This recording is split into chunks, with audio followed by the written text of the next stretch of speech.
Joy, do you hear me? I can hear you quite well. Can you hear me though? Yes, affirmative. Kevin,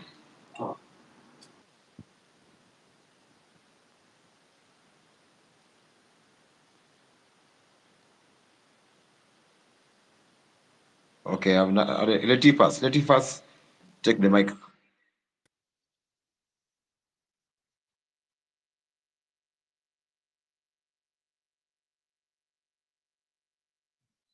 Msiogope kuongea by the way. Ongea tu vile mimi huongea. Osama, unanisikia? Yes. Now, my question to the president was, how come he's so out of touch with reality? The other day when he was addressing us, he was completely out of touch na reality. Hakujua watu wenye waliuliwa. Comment police for shooting a lot of innocent guys. Kids were killed. The other day,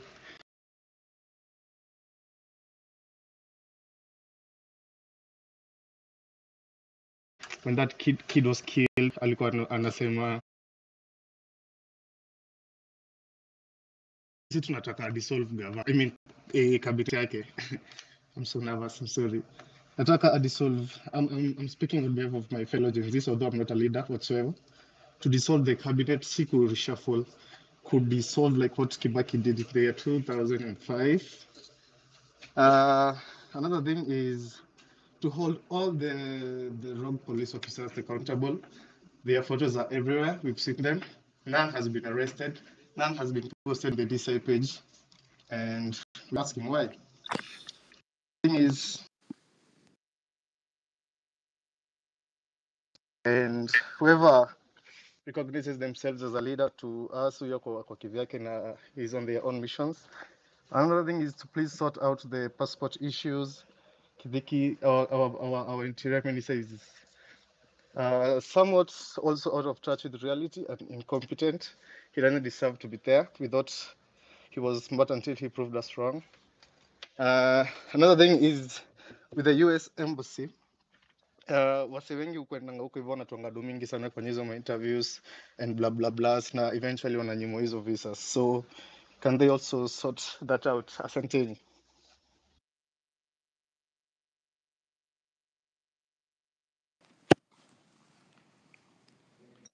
Thank you Kevin. Saizi kila mtu anataka kuongea. Mtaongea alafu the president will answer everything. We just need answers. That's why we are here. And actions. Thank you, Otero. Good afternoon, everyone, again, and welcome to this conversation. I think Otero amefanya ile kitu, but as requested and promised, requested by and promised to the young people of Kenya, President Ruto is hosting this express conversation. We are hosting with him, together with my co-host Otero. And the president is here largely to listen, engage, and be a recipient of your thoughts, your experiences, ideas zenu for a better Kenya. Of course, it's a pleasure to be here and engage with you. This is an open forum. We encourage you to ask questions and share your thoughts. Please keep your questions as brief as possible and respectful. If you can limit our questions to just 2 minutes. We said 2 minutes for each person. As you can imagine, many people have a lot to say. Let's engage. And here now is President William Ruto. Thank you very much, Hussein. Thank you very much, Otero.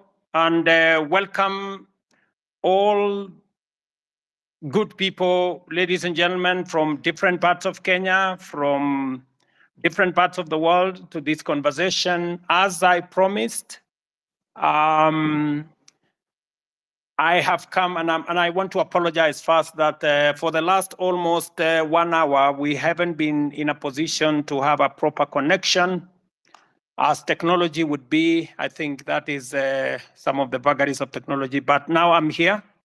I apologize that maybe some people have asked some questions, but that I didn't have the benefit of hearing them.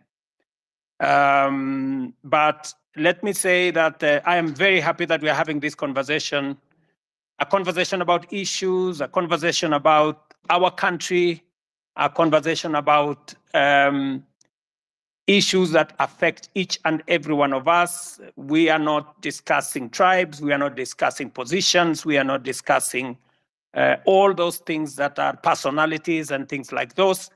We are discussing issues of importance to each and every one of us, from jobs to governance to corruption to all the things that matter to all of us. And as I have said, I have come here to listen very carefully.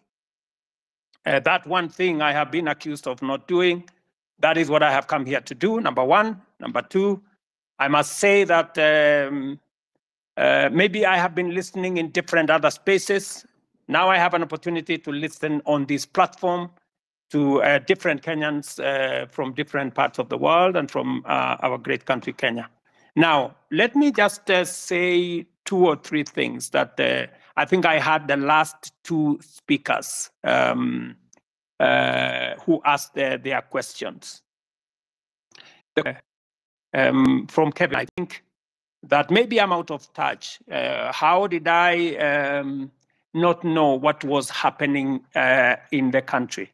But let me tell Kevin and all of us that I have the benefit of more information in my hands. What I cannot do is do things like operate on numbers that have no basis. If you heard me very clearly, I said up to now, 25 Kenyans died out of this unfortunate scenario that affected our country the last 2 weeks. Some reckless people have put numbers all the way to 150. You know, in fact, on one occasion, the Kenya Human Rights Commission said 157 Kenyans in Githurai. That was not true. And for your information, even the BBC, on hearing such, outrageous allegations, went to investigate. And if you listen to the BBC, they say there was no such thing. In fact, one Kenyan unfortunately lost his life in Githurai. Let me go to the situation which was which happened in Rongai, where we lost a young Kenyan.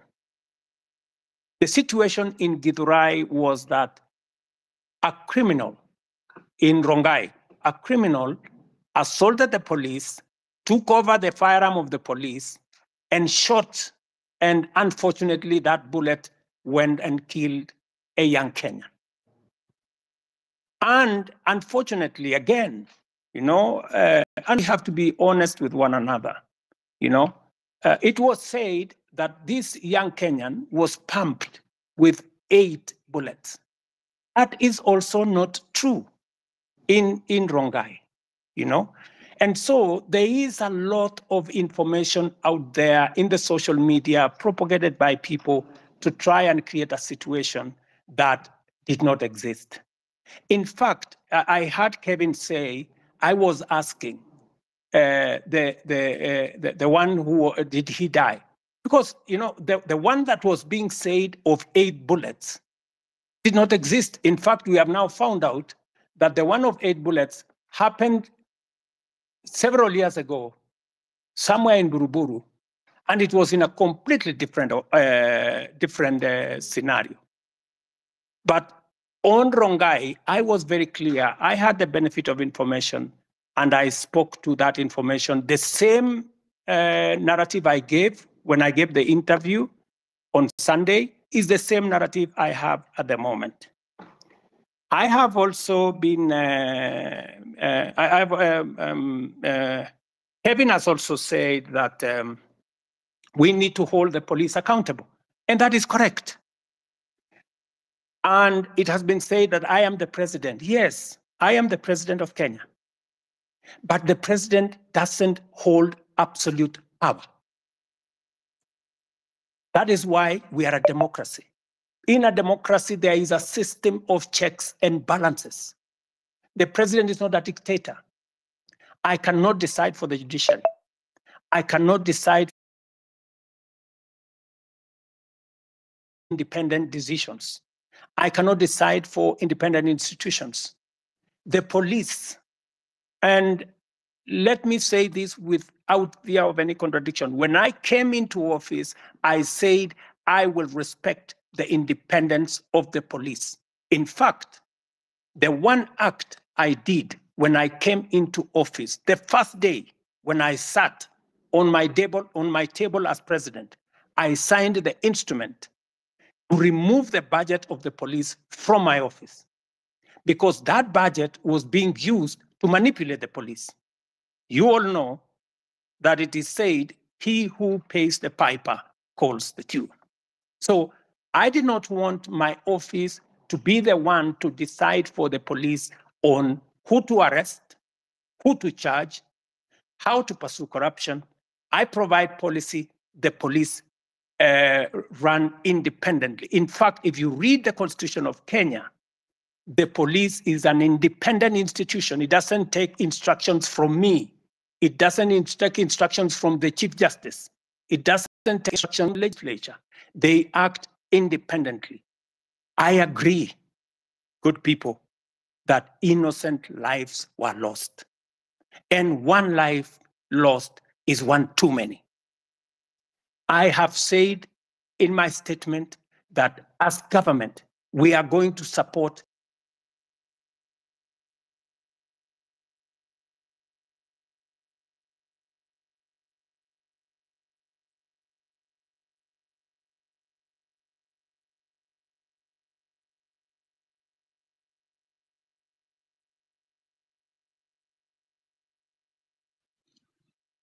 Nikaa kuna issue ya connection. Hussein, unasikia?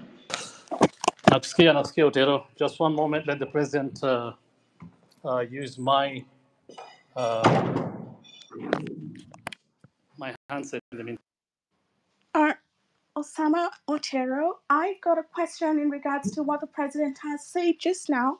First of all, I'm quite dismayed that he's still trying to clear his name. It is about accountability here. He's talking about the number of bullets that killed a citizen. Is it about one person dying or 100 people dying? We know very well that the number exceeds 25 people. And it is not about one person or 25 people or 1 million people. It is about people being killed recklessly. He is still not taking accountability for his actions. And yes, if he says it is a democracy, we agree that is what we expect of a president, of a Kenyan, because independence was fought for and earned 12 December 1963. Now, ourselves from the IMF and World Bank, respectively. He's talking about the number of bullets that killed a citizen. He's talking about a citizen in Githurai attacking the police at 3 a.m.? Really? Honestly, Mr. William Ruto, your accountability is zero.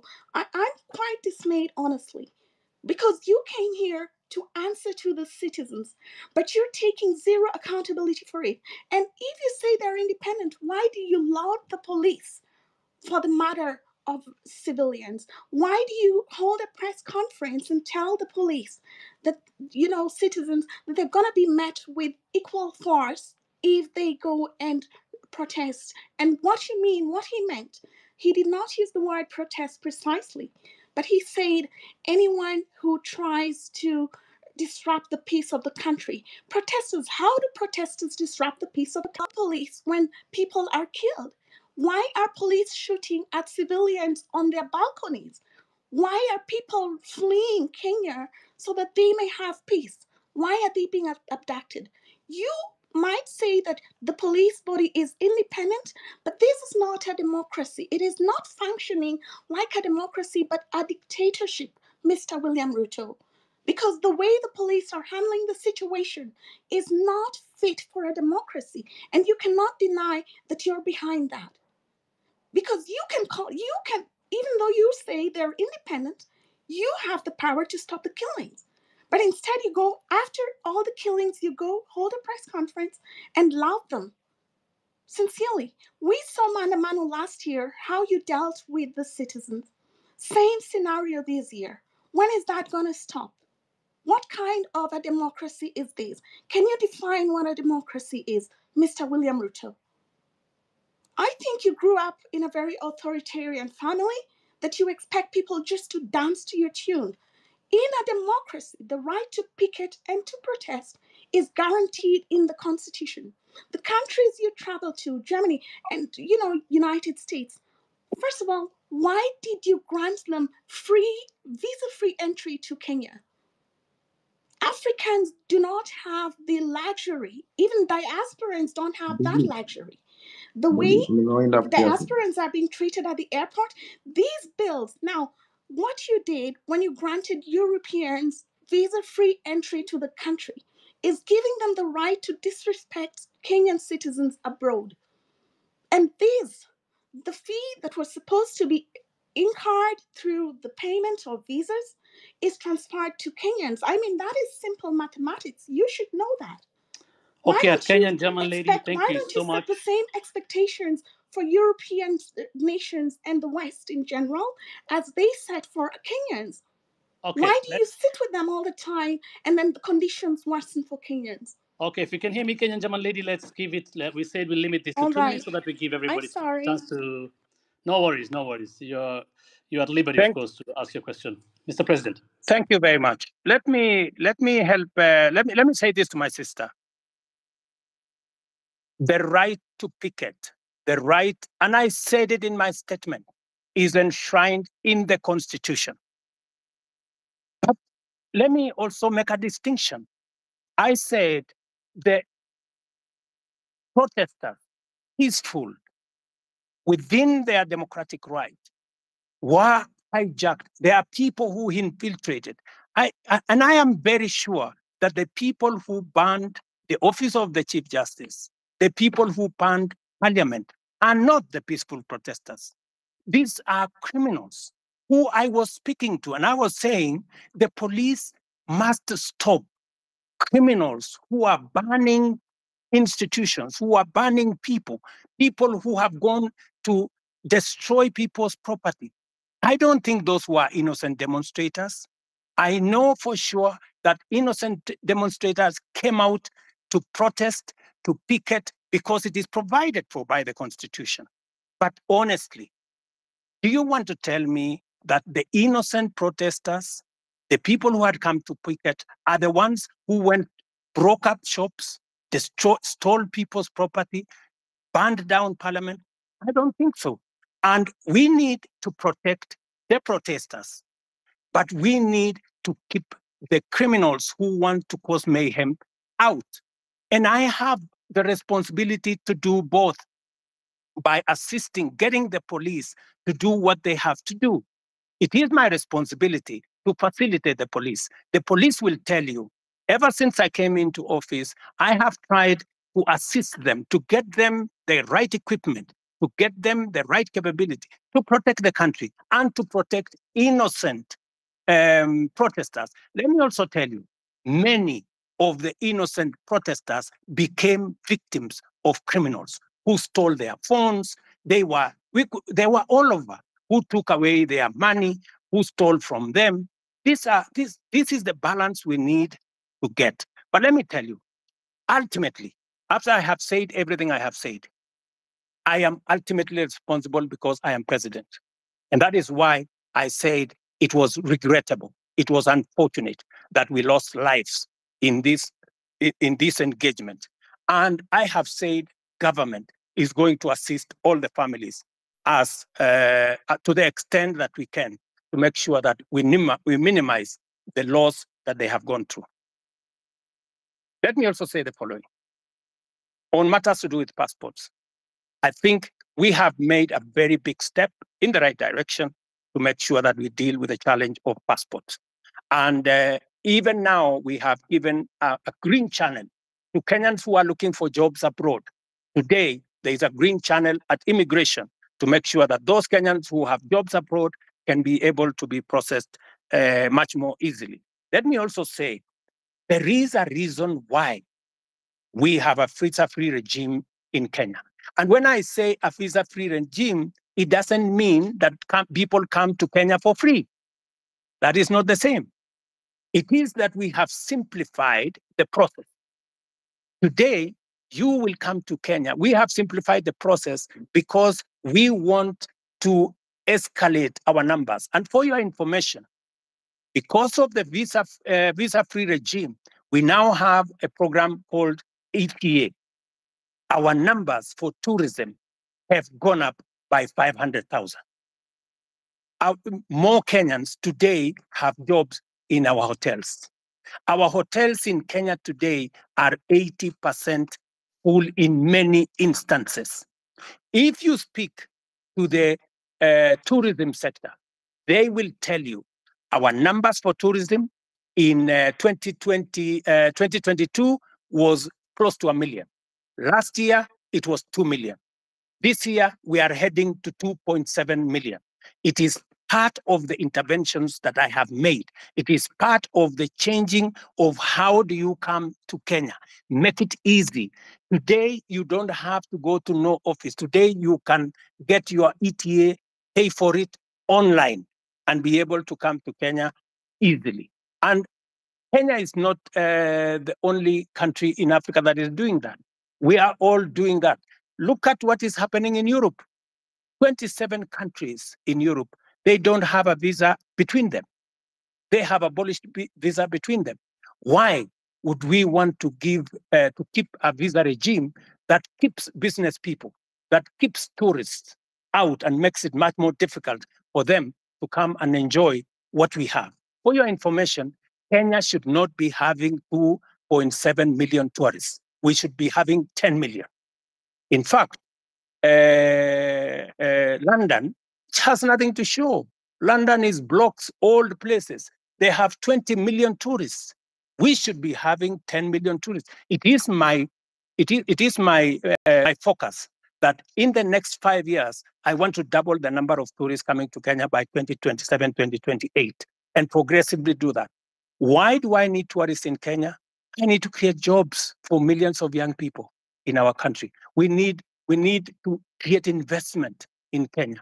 We need to make sure that our farmers have a place to sell their food, their produce. This is why I am doing the visa-free. It is not us versus them. We are looking after our own interest, and that's what I'm doing. Let me also say the following. Many people have asked me why I shouldn't dissolve cabinet. You see, when you sit in the place that I sit, there are many things that you have to think about. And I have given my undertaking this afternoon, that I am in the process of looking at how differently to reorganize government for it to deliver effectively, appropriately. And I have listed a number of interventions that I believe will take us to the next level, added on to what we were doing. I have also heard from my good sister who said that what happens to the finance bill? Is it going to become law in 21 days? Because that was the biggest beef. And why did I wait until it was too late? Let me answer it this way.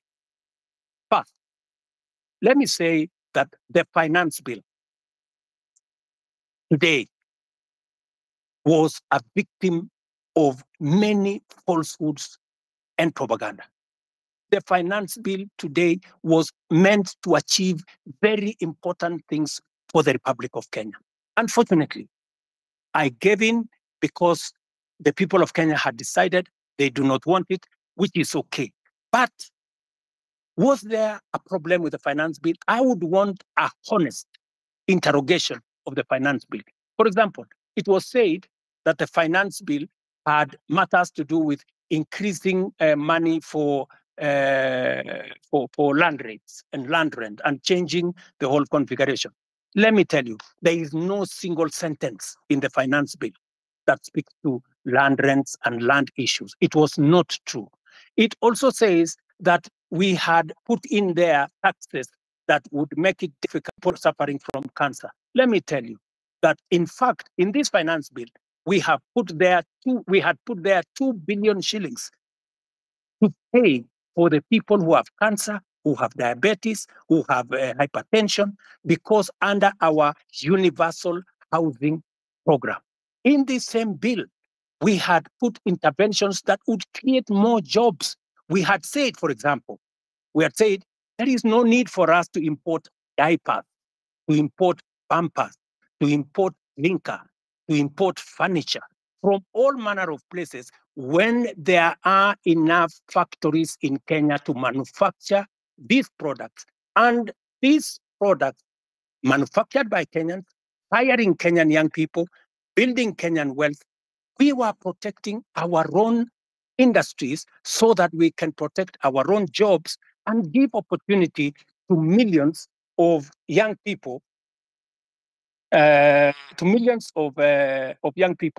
be able to understand, to be able to get jobs.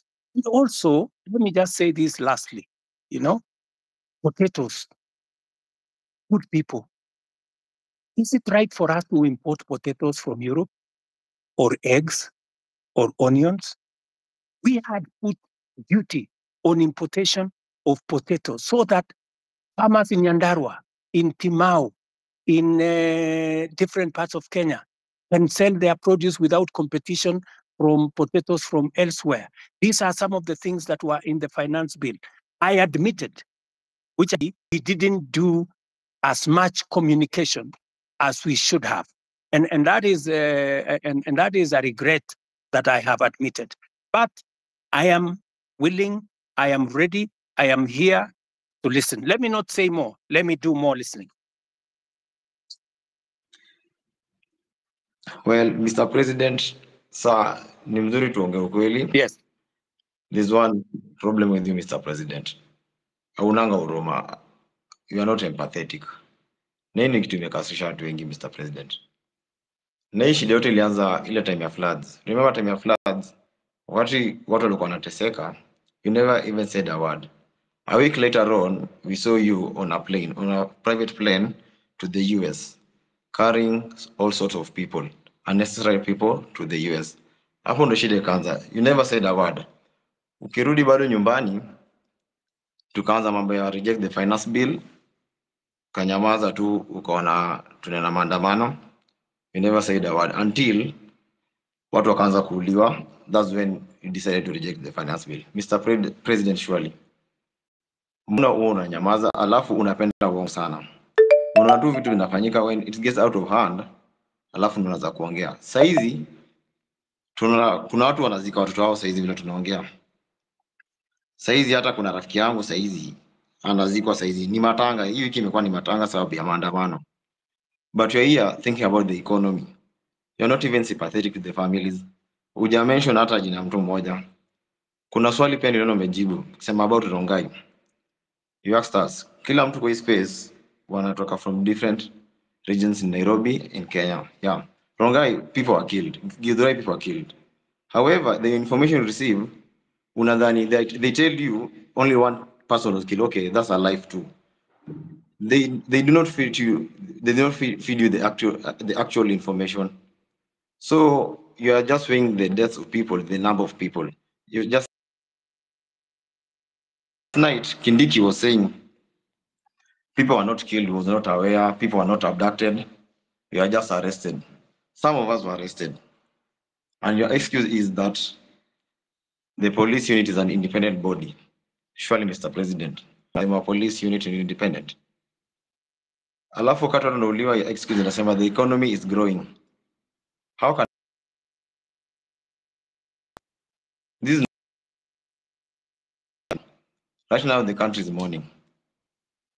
Properties worth of billions were banned. You have not addressed that. All you think about is the foreign policy and the economic status of the country, not about the livelihood of the common mananchi. Surely, Mr. President, we need you to be with you. Be empathetic. Your government should be empathetic. You should stop this issue of police brutality. That's what we want right now. Personally, the police came to my house at 3 a.m. They broke into my house. They refused to identify themselves, and that was it. We were abducted. It was like kidnapping. Hii mambo mimi sikumbuki, nilikuwa nadhani mambo ya movie. Mr. President tulishikwa, tukapigwa. They even stole some stuff from our house. Imagine askari anakuja, ako na bunduki anaingia kwa nyumba, ako na mask, 12 of them with 12 cars arresting a single guy, an armed citizen. Alafu ukimwambia mbona anakuja kushika, anakupiga. In the meantime bado anachukua vitu kwa nyumba yako. Unapelekwa place fulani hata ujini, not even a police station. When my friends were reporting the issue to the police station, they were not even aware. For my case, they even went to Parkland police station. That's where I was arrested.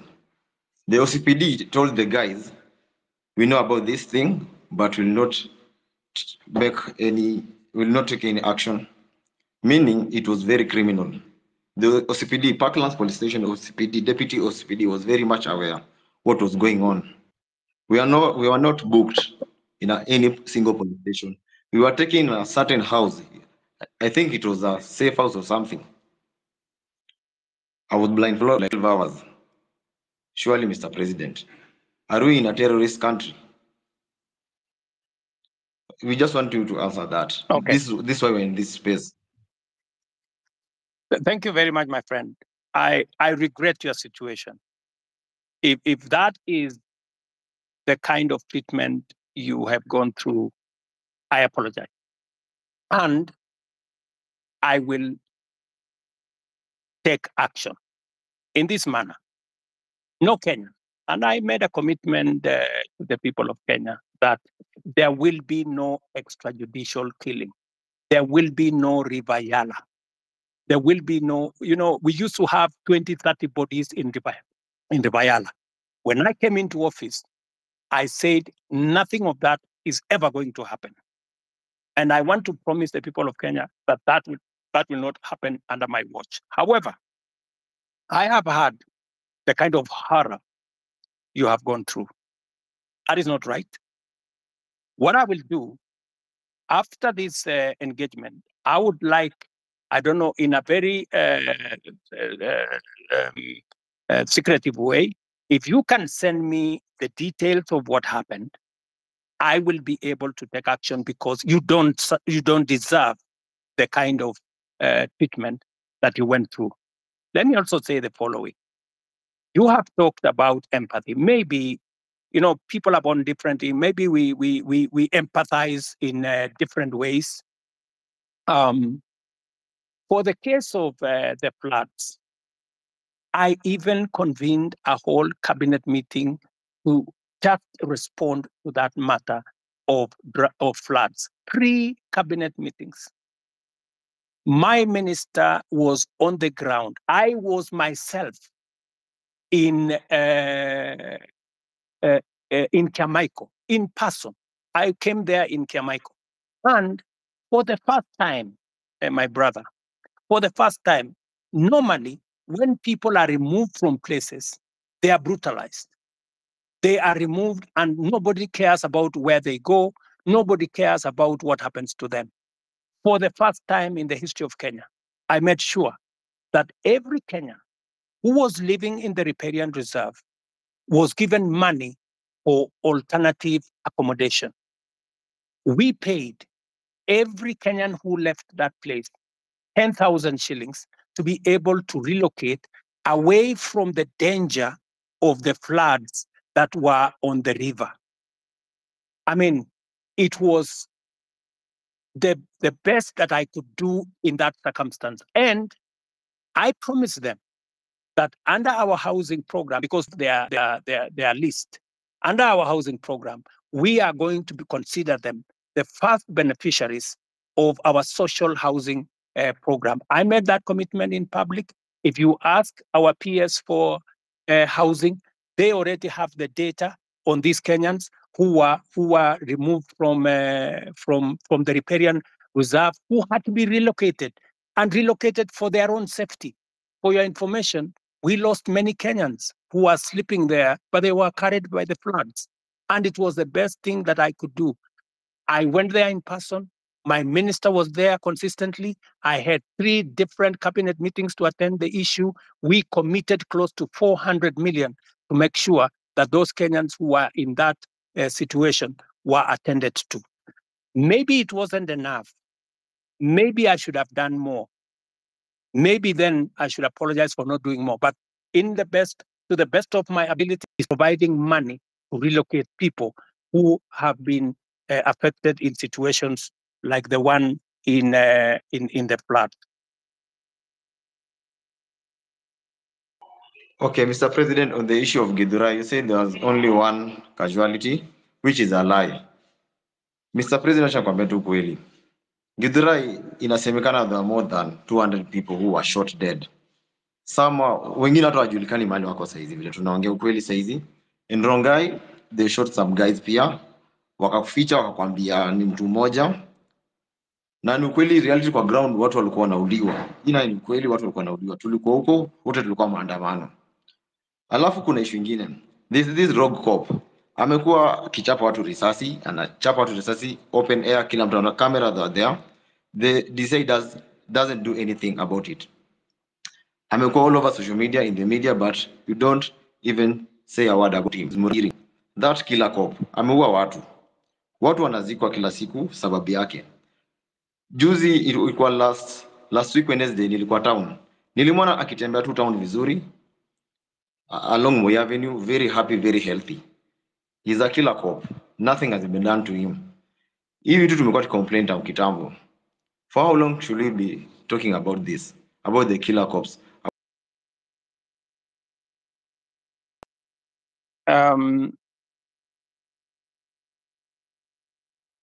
Sorry. You can go ahead, Mr. President.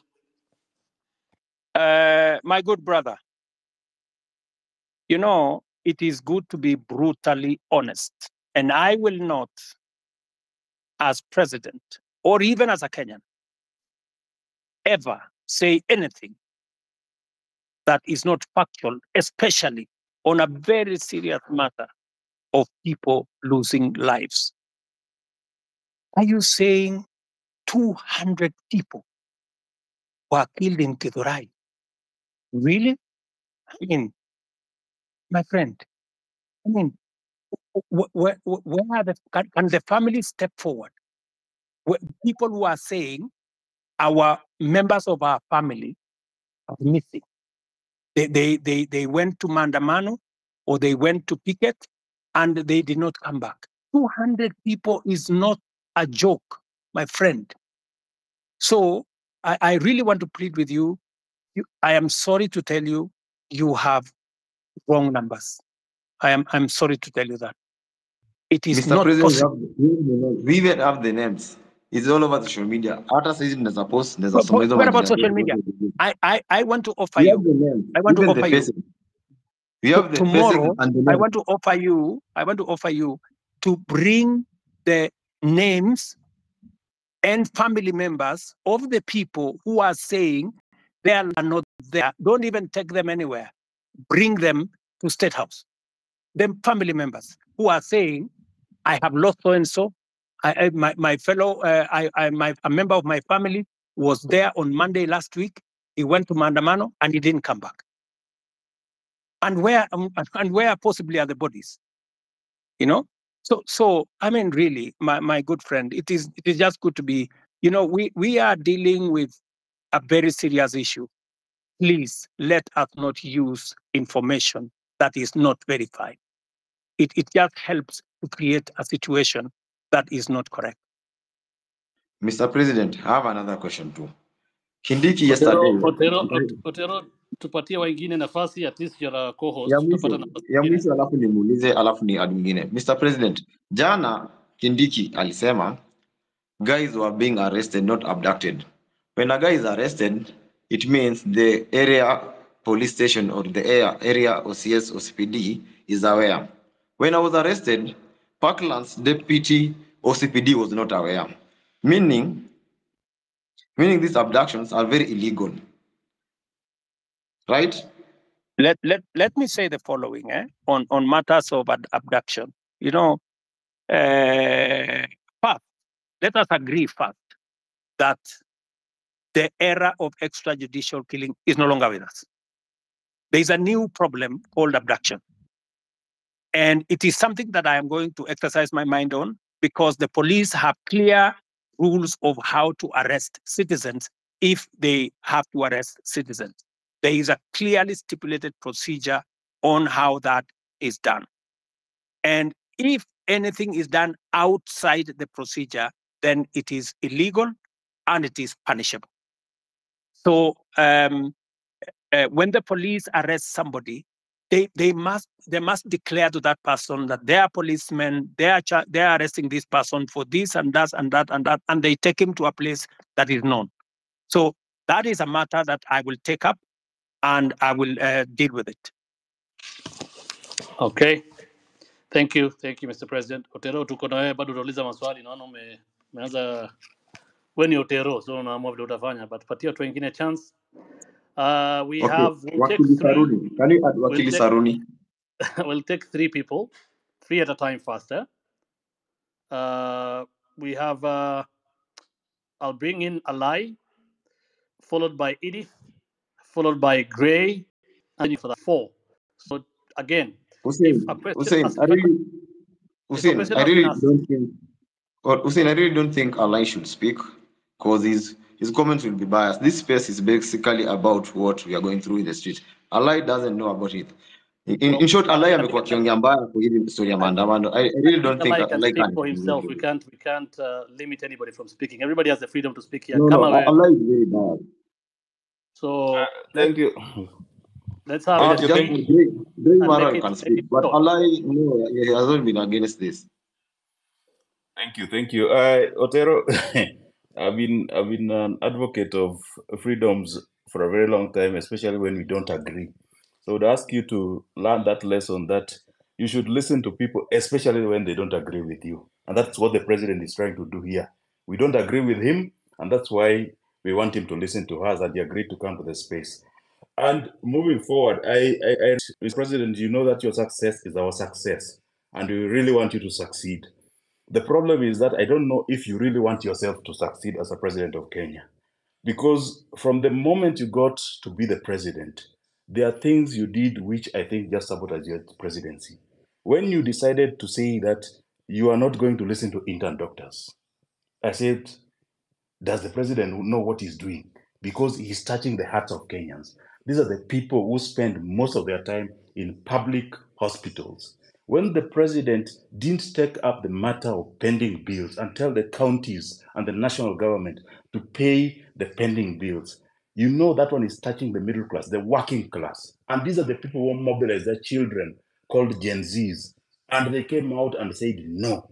When you removed Linda Jamii, when we interfered with Edu Afia, when we saw your friends and very close associates working with bands of money, 10, 20 million in churches, Mr. President, I think you sabotage your own presidency. And that's why I ask myself that the president really tells us that he means well for the country. But is he really meaning well for himself? Because unless somebody else is the president who is doing all these things, the second and last question, because I don't want to spend more time, I'm an elected official in Nairobi, Mr. President, is the issue of Nairobi on-source revenue, which we have asked, we have investigated, we have been taken around. Mara, it was KRA which is collecting that money. We have taken to the office of the president. Finally, we were told that it's being collected in State House by some agency. We can't get, I'm the vice chairman of ICT in Nairobi City County Assembly. But nobody knows who is collecting revenue for Nairobi City County, Mr. President. It really saddens me, because if that revenue was collected in a transparent and verifiable manner, then you know, Mr. President, some of these bills would be taken up by the counties and it will not come to you in the national government so as to pay those bills, Mr. President. Those are the only questions which I had. Thank you. Thank you, Alai. Edith? Yeah, thank you for the chance to ask a question. Edith, Hello. are you with us? Can you hear me? Yes, I can hear you. Can you hear me? Okay, let's go to Gray if Edith is not responding. Hello. All right, thank you so much. Hello. Hussein, This is Grayson. Hussein, can you hear me? Oteru unanisikia?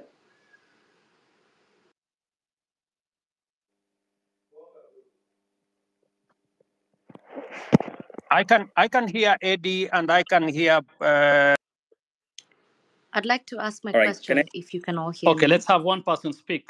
Gray speak. All right, thank you so much, Hussein. Edith, I'm sorry. So, Your Excellency, my name is Grayson Marwa.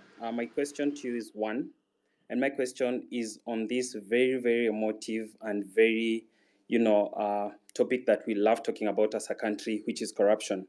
I know you stand on corruption. You have spoken about it many times. You don't condone corruption. You don't want corruption to happen in your government. But then I want to point out something. Recently, there was a scandal, with the fertilizer, and the CS was, impeached, or a motion was tabled in the National Assembly by a member of parliament for him to be impeached. But what happened later is that, the same members of parliament from your political party, the UDO party, went ahead and saved this particular cabinet secretary. What does that speak, to your stand regarding corruption? Do you support corruption on one hand, but on the other hand, because he is your CS, these are your members of parliament, they go ahead and flop that motion that was supposed to impeach this particular cabinet secretary? My last question, as a young person, there is a challenge of jobs in this country. But a month ago or so, in the dailies, there was a freeze that the public service is not hiring anymore. What are you trying to tell young people? Yet you say each and every day you want to ensure that we give jobs to these young people who go to school but don't have jobs out here. People are, forced to do things that they shouldn't be doing, and they went through the education system. If I can get a response to those two issues, I'd really appreciate it. Thank you.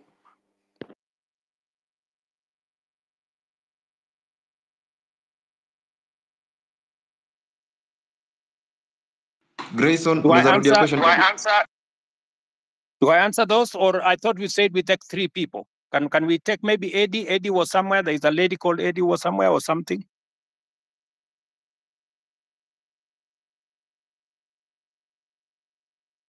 Edith Kimani.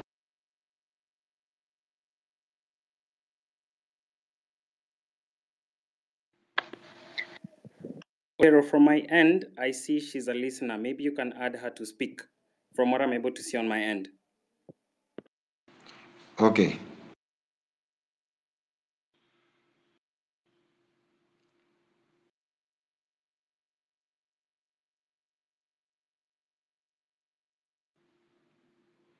As we wait for the engagement, can I proceed and answer? Yes, please. Thank you very much. Alai has mentioned three things. Mr. Alai, I want to tell you, Mheshimiwa, that I am acutely clear that even if I don't succeed, I want Kenya to succeed. The one thing that I am very clear about is what do we do to change the status of many Kenyans? Intern doctors. There was a long conversation with intern doctors. I made sure that they were attended to. I met the leadership of the intern doctors myself, finally, and we did make an agreement on how to sort out the intern doctor situation, including I have factored in this budget with their concurrence. When I agreed with them, we were supposed to sort out their arrears in 3 years. I offered to sort them out in 1 year after I engaged with them, and the money is in the budget. As I talk to you, I have even today decided that even with a cut of the finance bill, I will still make sure that they are sorted out.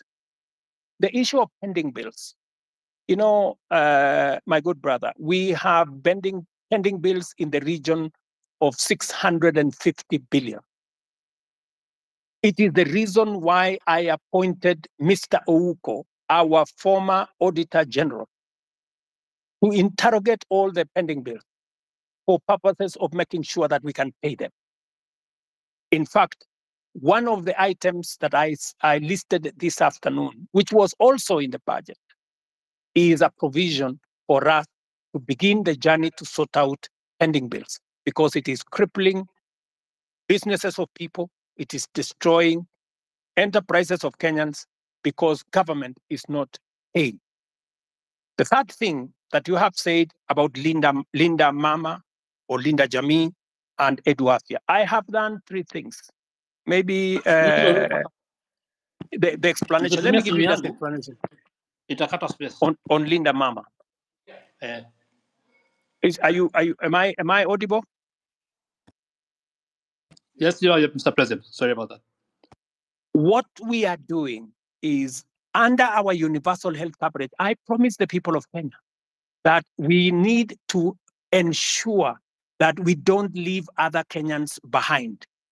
Under our universal health coverage, in which this year we now have a budget for it, we are going to scale up the benefits of Linda Mama. That is why we have brought it, we have scaled it up into universal health coverage. We want it to reach more Kenyans. That's number one. Number two, we want to enhance the benefits. The benefits were 2,500 for women giving birth in hospital, in smaller hospitals, 5,000 and maximum. We have now changed that. From 2,500, we have moved the benefit to 11,000. And we have moved the upper benefit to 32,000. That is not a derogation. That is an upgrading of Linda Mama. Number two, Edu Afya. What we are doing with Edu Afya is that we are universalizing the universal health is universalizing insurance, so that every Kenyan, and you know, I made this absolutely clear, and that is why we have changed the law, so that not just the students who are in school, but every Kenyan, even those who are not in school, will now be beneficiaries of our chief social health. We, instead of having NHIF, we are now going to have social health insurance fund, which is going to cater for everybody, to universalize access. So on both cases, Mr. Alai, we are not derogating, we are upgrading and making sure that universal health is available to many Kenyans. Finally, on Nairobi own source of revenue, I thought I heard the governor say the other day that he had increased it, he had raised more revenue than was ever raised. I'm not sure about that. But I want to tell you that that is a Nairobi County affair. You, Mr. Alai, should not be asking me. The public should be asking you, because you are the person. You are the person responsible. You are the representative of the people. You should answer that question. You should be the one to interrogate the county government. It is your responsibility of oversight. It is your responsibility of representation. It is your responsibility of legislation. You should legislate how the county resources are raised. You should oversight the county government to collect it. I just want you to take up your job and do it. Let me, Gray Marwa has asked me two very important questions. Marwa, these are very important questions about corruption. Let me say the following, just three things first. Number one, I said before that corruption must be dealt with firmly and decisively. And that is why my act number one in office, the two acts that I did in office when I came into office was number one, to make sure that I give financial autonomy to the police so that they can pursue corruption to the extent possible, and that they don't have to come back to me, and nobody in my office will control the police in as to who they want to prosecute. That's number one. And I signed, and the budget of the police is run by the IG at the moment, and they are free to go after everybody. That's number one. Number two, I made sure that the judges that had been denied the opportunity to serve and to empower our judiciary, I signed them, and I made sure that they have been gazetted and they went to work. I did not stop there. I have enhanced the budget of the judiciary from 18 billion to this year. I wanted to be at 25 billion. Unfortunately, it may come down because of the finance bill by about $1 billion or so. Number 3, I am the president who has sworn in the highest number of judges in 2 years in the history of Kenya. I have sworn in maybe 46, almost 50 judges, because I have agreed with the judiciary that justice delayed is justice denied. And therefore, I want to make sure that becomes the case. Number 4, on the specific incident of what happened with fertilizer, I want to tell you, as I tell the people of Kenya, those where evidence has been gathered, sufficient evidence has been gathered, they are in court. The CEO, the general manager, and 7 other staff of the National Cereals and Produce Board are already in court. The minister was taken to parliament to answer for political responsibility, that to make sure that his oversight role was in question. I want to tell you this, Gray, that we are a country of the rule of law. When a person has been, when allegations are made against a person and they are not verified, there is no way that such person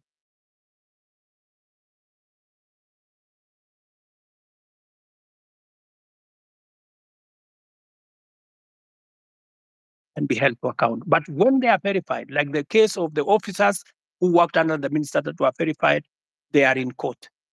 I want to tell you,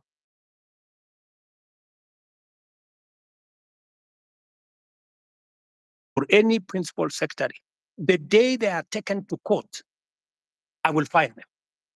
I will not wait for the court process, because there will be an element of confirmation that these are people who are corrupt. Let me talk about jobs. And you have said correctly that the public service has issued a circular that there will be, there is a freeze on jobs. The public service has a freeze on jobs at different levels. People who are employed at entry level, and the space around jobs is huge. Government can only hire. My plan is to make sure that government facilitates the economy, facilitates the private sector, facilitates the entire enterprise space to create more jobs. It is the reason why I made a deliberate commitment to the people of Kenya when I went for the elections, and I said I will focus on creating jobs. And if you want me to explain to you the areas where I am focused on creating jobs, I will. If you want me to tell you how many jobs I have created in the 2 years that I have been in office, I will tell you, from housing, from digital jobs, from going to manufacturing, all the way to export of labor. I will tell you how many jobs I have created, and I have every intention to make sure that as many Kenyans as possible have an opportunity to have an income so that they can contribute meaningfully to the development of our country. Thank you.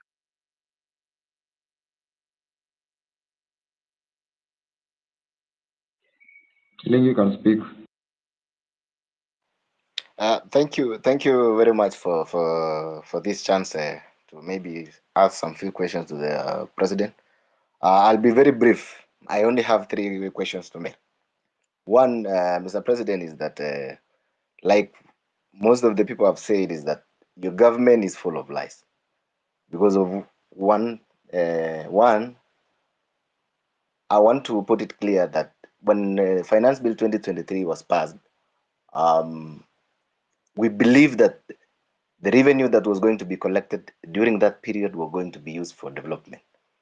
Personally, I come from a Masab constituency, and on February of last year, the CS for Transport, Bwana Murkomen, came to Kabiet Shrines and promised us, that said personally, that this is a road that was left midway by the contractor. he was going to tell a contractor in a record 3 months to be on site so that the road can continue with so the